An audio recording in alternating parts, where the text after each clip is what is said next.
I do miss being single sometimes, but I don't like the things that women have to deal with. Like, I hate the term the walk of shame, because I feel like the only walk of shame is when you see somebody walking a bike up a hill instead of riding it. Guilty. From the best comedy clubs in America come the best comics in America. This is Laughs, America. Hey, welcome to Laughs. I'm your host, Taylor Tomlinson, and tonight I worked a little bit harder to put the show together. So I know that we've got a good one here. It's my opus. Let's do Laughs. Can someone Google opus, make sure I'm using that right, before the tweets come in? It turns out that like the sharp, searing agony of divorce is actually a pretty nice break from regular depression. For real, it's been a nice change of pace for me this summer. Try it, depressed people, try it out. It's done wonders for me, okay? All my suicidal tendencies, gone. They've been replaced with homicidal tendencies, sure. But that's still better than I was. Do you understand? Like, that's still an upgrade for me. Like, say what you will about serial killers, they never killed themselves, did they? No, those guys had a reason to live, okay? Those guys had a reason to get up in the morning. And I want to be like them.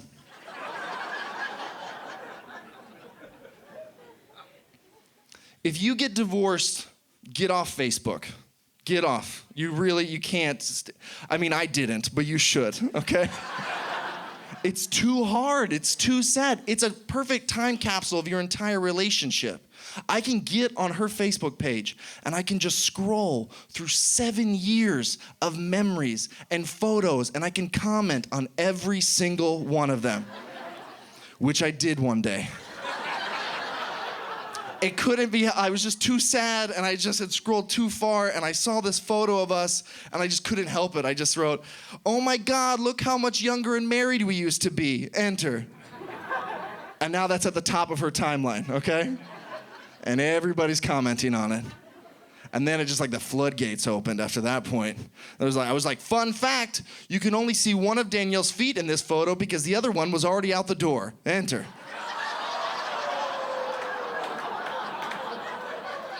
Ooh,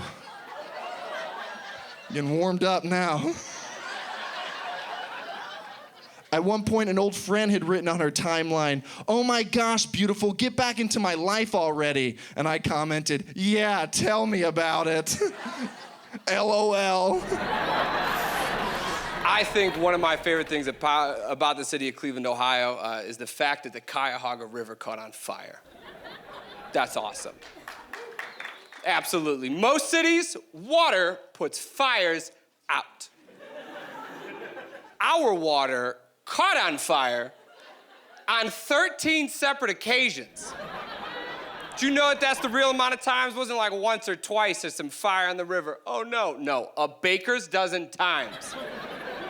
There were flames on the water. That means 10 happened. We hit double digits times. People are still sitting around in an office not caring about it.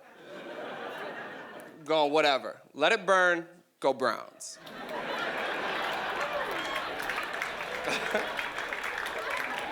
If it were up to me, I'd light it right back up. If you think LeBron James and that Republican National Convention pumped money into the city of Cleveland, imagine if we had a river of flames. 2,000 years ago, that would have had its own chapter in the Bible. It is miraculous. These are the things I think about when I'm high. I really do like being married because I get to say like weird, crazy stuff to my husband all the time. Like today on the flight, I was like, "How cool would it be if Asians started adopting white kids?" It'd be amazing, right? Brad and Angelina would be so pissed. So cute, a little blonde hair, blue-eyed boy running around mispronouncing L's and V's. Just, "Hello, nice to meet you. Ah, ha, ha, ha." He's so cute. And he'd have a traditional name, right? Something like Chuck Norris. And Chuck would have an amazing life because Asians are responsible. Have you ever seen a homeless Asian person? Never. I thought I saw one once. Turns out just a super eye Mexican. Hey, if you join us at our Facebook page, we will share funny stuff with you. We will not try to get you to play Candy Crush, whatever that weird farming game was for a little while. Remember that? That was weird. Now let's get back to the show. I'm a big fan of technology. I don't know if it's because I'm Asian, it's in my blood, but I love keeping up with it. They said soon your phone is gonna be able to scan your retina and unlock. Isn't that cool, man? I hope they do that for every website, because I'm tired of having to remember passwords. Don't you guys hate that, right? Every day you forget passwords and then you have to answer security questions. I don't know about you, those make me nervous, because they're too easy. Every time I go on a date with a girl and she's like, so, what's the name of your first pet? I'm like, whoa, are you trying to reset my password? Like, what's your mom's maiden name? What the hell do you want to know for? How about you tell me your mom's maiden name, right? What's the street you grew up on? Like, think about it. If you meet someone new, you can't tell them anything about yourself or they might hack into your things, right? Everyone you went to high school with already knows the answers to your security questions. That's too many people, man.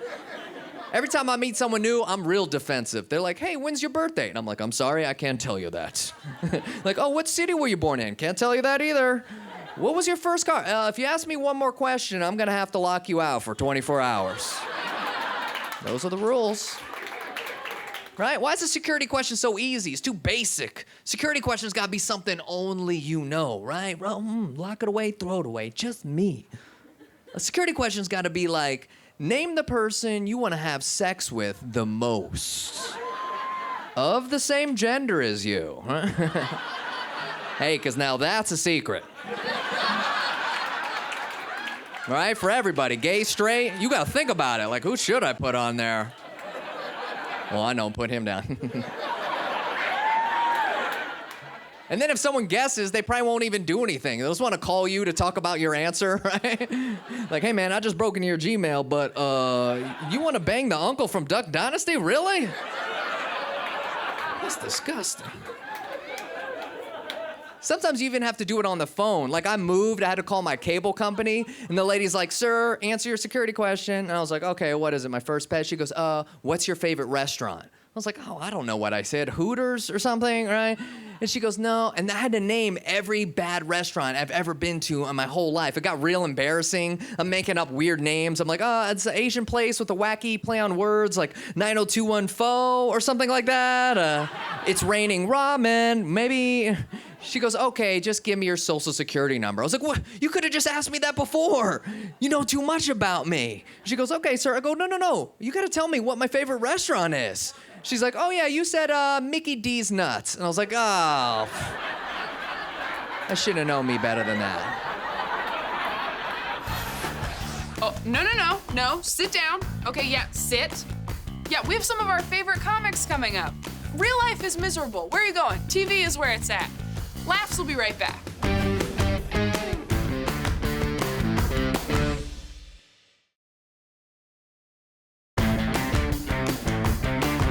I like talking to black women in America, you know what I'm saying? Because you will know exactly how a black woman feels about you within the first 3 seconds of meeting them, all right? Go to the nightclub tonight. You'll see this at the bar. Hi, my name's Kevin. What's wrong with your face, Kevin? I don't like your face. Start calling over her friends. Hey, Tamika, take a look at Kevin's face. Looking like the ass of a baboon. Monkey man gonna try hollering at me. Walk away, boo-boo. Walk away. Go back to the zoo, boo-boo. And Kevin knows where he stands, man. Welcome back to Laughs. Did you know the average comic takes about a year to get just a few minutes of polished material together? That means we've got about 1,000 years of comedy coming at you right now. Oh yeah, it's go time. Talking to an older man about marriage, it'll have you really discouraged about being married. It really will. You ever ask an older man, like, you know, hey man, how's married life? They'd be like, well, you know. You know.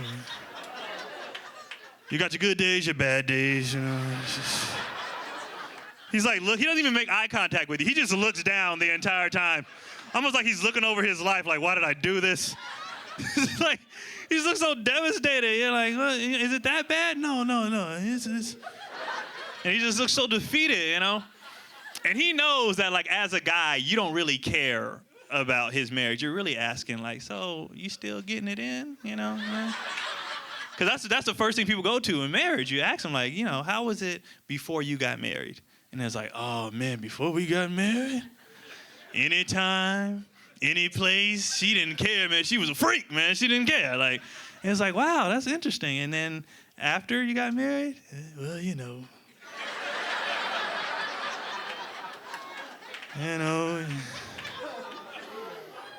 You got your birthdays, holidays, you know, and it's like, God, it looks so devastating, you know? And it's like, to me, and it's just me speaking, but to me, I feel like once you sign up for marriage, it's just you two. That's y'all rocking. That's it. It's you two. So that means the sex life's got to be crazy so y'all both could be happy. Like, to me, married sex should be so disgusting. Like, so vile that breakfast the morning after should be a little awkward.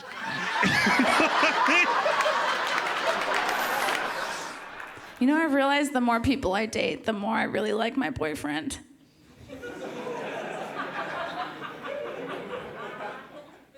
I guess I've been with quite a few. If I am a university, I have let a lot of people in.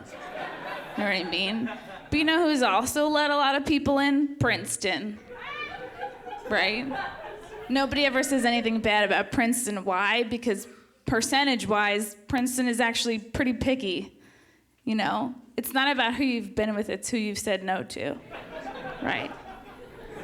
Nobody's like, Chrissy, what's your no number? Right? Like, if this is a Princeton, sure, I've let in people I shouldn't have. Right? A few got in, you know, because they were really athletic.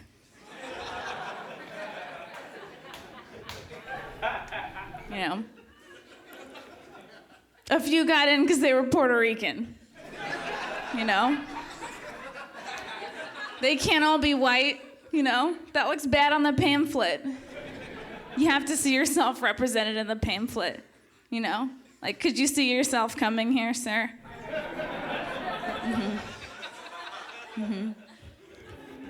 And you know what? I did let one kid in because he was a legacy.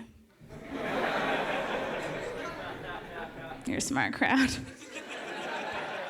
I didn't want to have to explain to all of you that a legacy is when, you know, your dad gets in. So, hey. Hey, it's not the end of the show yet. It's the middle of the show. We're at the most delicious part of the sandwich. Not that the crusts weren't good. The crusts were good too, okay? The crusts did their best. We got more delicious laughs coming right up.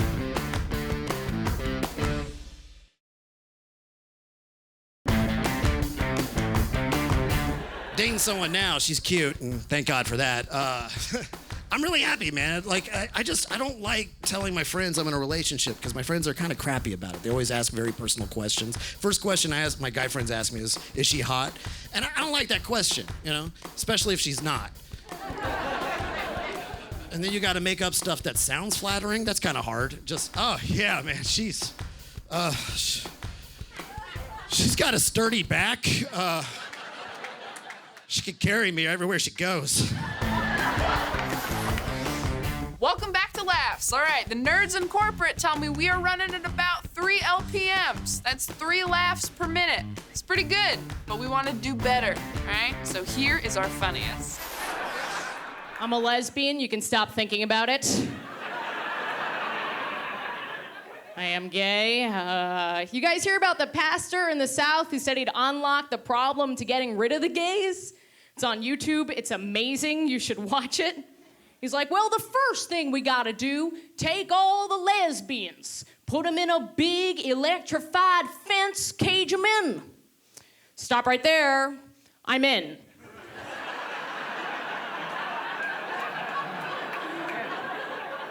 Put me in the cage with the other lesbians. Lesbian approved plan, I don't need to know the rest. An ex of mine, she told me that I'm what we call a 100-footer, which means that you can tell that I'm gay from 100 feet away. Which reminds me of some sort of strange bird watching or something. It's like, oh yeah, that's a plaid-breasted lesbird over there. Nesting by Home Depot. I used to think I had pretty good gaydar. I thought Taylor Swift was gay for a while, right? People were like, why? What little blip is going off on your gaydar? And then I realized I don't have gaydar, just have women I want to bang. Like every woman I want to bang, she's got to be gay. She's gay. Rosie O'Donnell is not gay. You can watch our best clips, full episodes, and find out where to see our comics live at laughstvshow.com. Bookmark it. Are people still bookmarking things? Or is that like an AOL chat room? Is that like dated? Is that not a thing anymore? Hey, we'll do whatever you do, because you're awesome.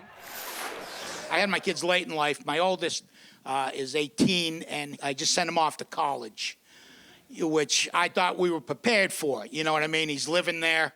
He's on his journey. You know, he's doing the right thing. But the first couple of weeks, I felt like I got kicked in the gut by a moose. You know what I mean? And then I said, he's doing what he's supposed to do, and it's me that's sad because he's not with me. I don't know what he's doing every day, and it hurt a little bit. And I'm trying really hard now to get my wife into college.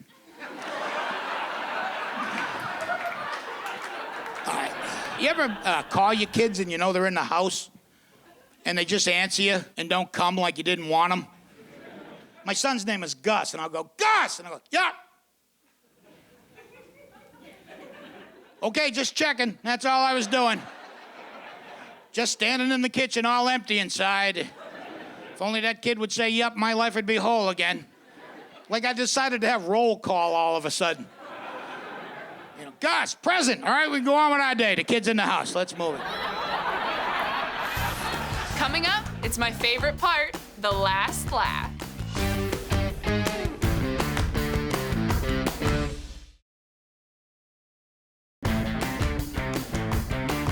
Welcome back to Laughs. You know what time it is? I'm not even gonna tell you. It's time for the last laugh.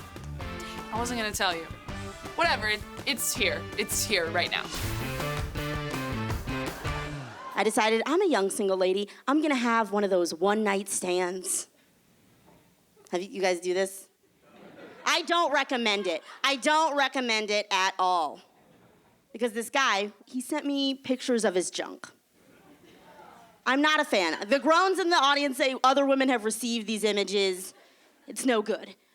For some reason, don't worry why, 2 years ago, I was receiving a lot of these. And I'm going through my phone, about to turn it in for the upgrade, as you do, when I realized I haven't done anything with these. Like, they haven't lived a life at all. So I sent them all back.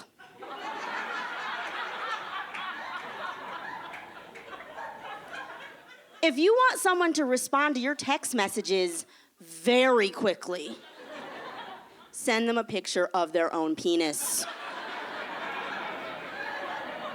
A lot of urgent responses. Like a little afraid. Like I was like standing right behind them, like. Which could only work if they were taking a picture of their penis at that moment. Some of these guys probably. I have bad taste. But that is taking for granted that they recognized it as their penis. Because I don't know about the rest of you ladies, but if someone sent me a picture of my vagina, I'd just be like,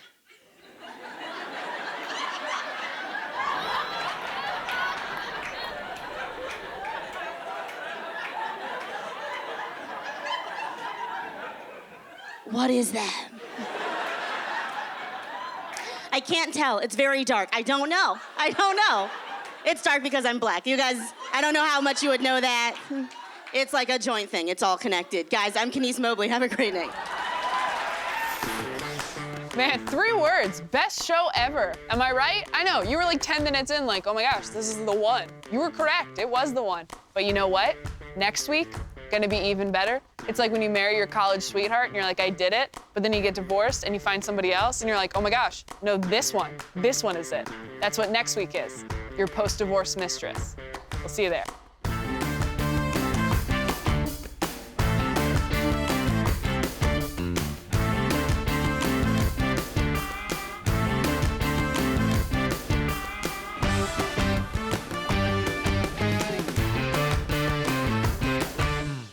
Hey, Jim, you should subscribe. Are you like freaking out because I said your name right now? Subscribe and I'll tell you how I did it.